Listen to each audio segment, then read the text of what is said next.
Konnichiwa les Simpson maniaques, content de vous retrouver. Aujourd'hui, un épisode un peu spécial. Parce que vous savez, il y a des fois où j'ai envie d'aborder un thème, mais où je n'ai pas assez de matière pour en tirer tout un épisode. Du coup, aujourd'hui, je vais faire un vrac et aborder plusieurs sujets dans un seul épisode. Attends, tu veux dire que tu vas faire un épisode en plusieurs actes? Un peu comme dans la série où ils font des épisodes du genre Les Simpsons dans la Bible ou To Bart en Not To Bart, où il y a plusieurs histoires en un épisode? Ouais, voilà, c'est ça. À moins que tu prennes plutôt en exemple Histoire de Noël ou Histoire d'eau. Oui, aussi, un peu. Ou La vengeance est un plat qui se mange 3 fois. Ou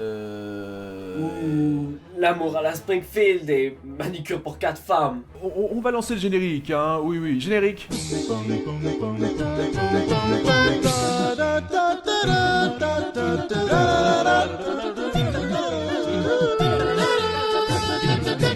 C'est pas toujours facile d'estimer la limite du chipotage. En soi, ce dont je vais parler n'est souvent pas bien gênant, mais pour une série qui veut être un minimum réaliste, il y a des règles de base qui me semblent modérément respectées, et ça inclut les enfants.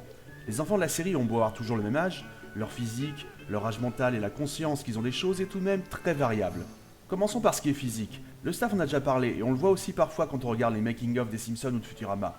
Les dessinateurs ont des modèles des personnages sous différents angles pour assurer une harmonie visuelle. Après, j'ai l'impression que ça ne prend pas en compte la taille des personnages. Plus d'une fois, je trouve les enfants beaucoup trop petits pour leur âge. Exemple parmi de nombreux autres, regardez Lisa qui est en plus sur un plan légèrement plus avancé, donc elle est censée être plus grande pour l'œil du spectateur. Elle n'arrive pas aux hanches de Marge, on pourrait en mettre 2,5 comme elle. Bart, dans Il faut Bart le faire pendant qu'il est chaud, pareil. À supposer que Marge, sans compter les cheveux, fasse 1m80, ce qui est déjà assez grand pour une femme. Bart fait quoi 90 cm? Il a 10 ans quoi. Et il n'est pas plus petit que la moyenne de sa classe à l'école. Et là? Bon, d'accord, ce n'est que sur un plan qui dure 1 seconde, alors ok, je chipote. Mais quand même, Maggie est censée avoir 15 ans sur cette image? Vraiment? Dites-moi, c'est juste moi ou elle fait beaucoup moins? Sinon, prenez l'épisode Les Frères Ennemis. Bart et Lisa ont espionné Bob, Bob les ramène chez eux. Et comment? Comme ça. Vous avez déjà essayé de soulever à bout de bras un enfant de 10 ans? Un seul bras? Et un enfant dans chaque main de surcroît, même si Lisa est un peu plus petite. Non, je suis désolé, à moins d'être haltérophile et d'avoir affaire à des enfants quand même bien légers, c'est tout simplement pas faisable. Et il y a aussi donc leur mental. J'ai souvenir dans les commentaires audio d'avoir entendu le staff dire qu'ils avaient de bons auteurs pour faire des conversations d'enfants très crédibles. Peut-être, mais ils ne devaient soit pas être suffisamment présents lors des phases d'écriture, soit l'intrigue nécessitait qu'on passe outre un certain degré de réalisme et de continuité. Quelques exemples. Dans Homer aux mains d'argent, Milouz est traumatisé par le monde de Nemo à 10 ans. Sérieusement? Vous avez déjà parlé à un enfant de cet âge dans les années 2010? Dans Business Bart, ce dernier croit encore à la petite souris, la fée des dents aux USA? Vraiment? La saga de Carl, Marge lui donne encore le bain? Le Père Noël, selon les épisodes, Lisa et Bart y croient plus ou moins. Bart est bien trop grand et Lisa passe encore, sauf que ça ne cadre pas avec son intelligence. J'accepte plus qu'elle puisse jouer à la poupée un instant pour ensuite se passionner pour une cause politique. Même intelligente, ça reste une gamine, mais sa naïveté semble parfois arriver de manière bien commode. Enfin, ils sont plus ou moins conscients de la sexualité de leurs parents. C'est normal et salutaire vu leur âge, qu'ils ne connaissent pas les détails. Mais dans la saison 16, dans Tous les goûts sont permis, Bart semble soudain beaucoup trop candide sur la question. Je comprends comment on en est arrivé là d'un point de vue besoin pour les intrigues, mais tout ça reste un peu facile. Pour le deuxième thème, parlons des incohérences. Oui, j'avais envie depuis un petit moment d'un peu de rap pour les incohérences. Je sais que l'épisode vous avait plu, alors pour rire un peu, reparlons-en car j'avais été obligé d'en laisser de côté et ça m'avait un peu frustré. Et comme dirait l'autre, j'ai du lourd, du très très lourd. Avant tout, j'aimerais revenir sur une objection qu'on m'a fait sur une incohérence, le cadre de Maggie avant que Maggie ne soit née. Plusieurs personnes m'ont dit, et si c'était Lisa? Bon, alors admettons, mais il y a une erreur similaire dont on ne peut pas sauver les meubles dans cet épisode. Lorsqu'Homer apprend que Marge est enceinte et pique sa crise. Non, je ne parle pas du fait qu'il apprenne différemment qu'elle est enceinte dans d'autres épisodes. Comme j'ai dit dans le Parlons Simpson sur les incohérences, j'accorde de l'importance surtout à celles qui sont au sein d'un seul et même épisode.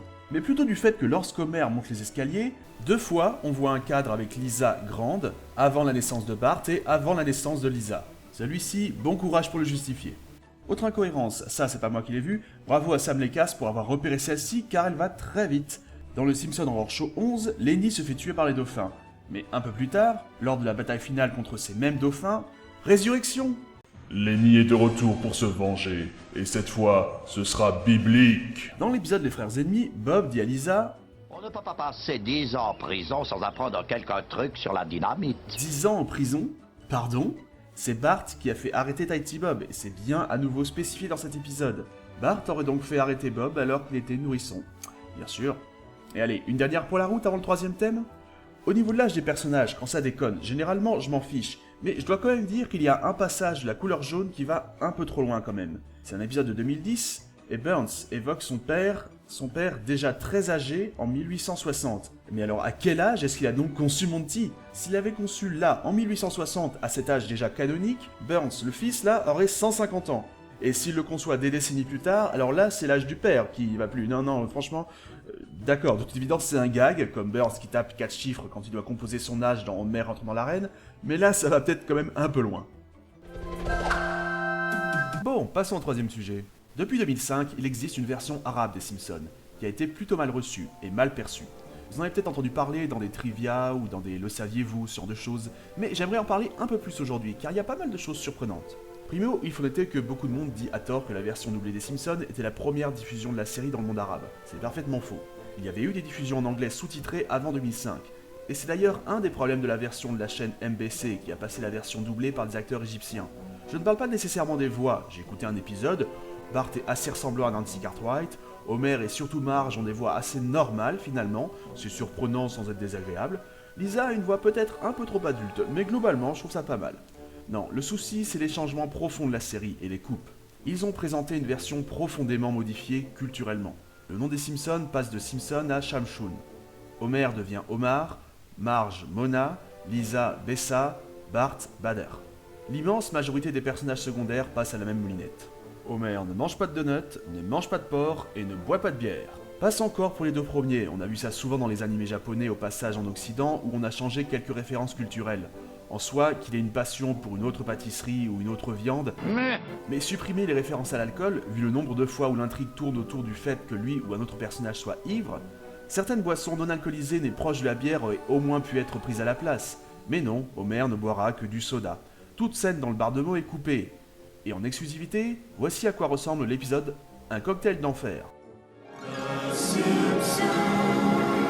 تذكار يا ابو منقار كلامك كذب على هزار. Non, je plaisante. En fait, certains épisodes ont simplement été privés de diffusion. Homer l'hérétique, par exemple, trop centré sur la religion, et celle de Ned, entre autres. Car tenez-vous bien, Ned n'est plus chrétien dans la série.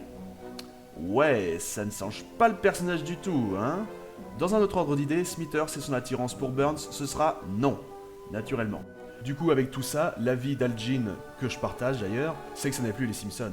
Alors d'accord, je peux comprendre les soucis des chaînes avec des passages qui montrent des choses interdites dans ces pays, mais au bout d'un moment, il faut s'interroger sur la pertinence de montrer la série tout court. Si c'est pour bannir autant d'épisodes et altérer dans les grandes largeurs ceux diffusés, est-ce que ça vaut le coup?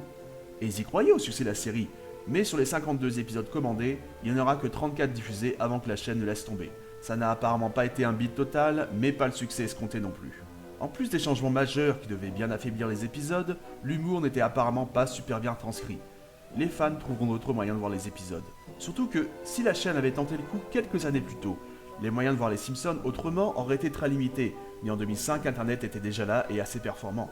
On trouve même des théories sur le net, comme quoi les fans des Shamshun les plus passionnés étaient en fait des fans des Simpsons qui voulaient voir jusqu'à quel point MBC allait saloper la série. Et bah vous savez quoi? Ce dépaysement me donne des idées. Dans 10 jours, les Simpsons maniaques, on se retrouvera avec un épisode sur les voyages dans la série. Ciao ciao!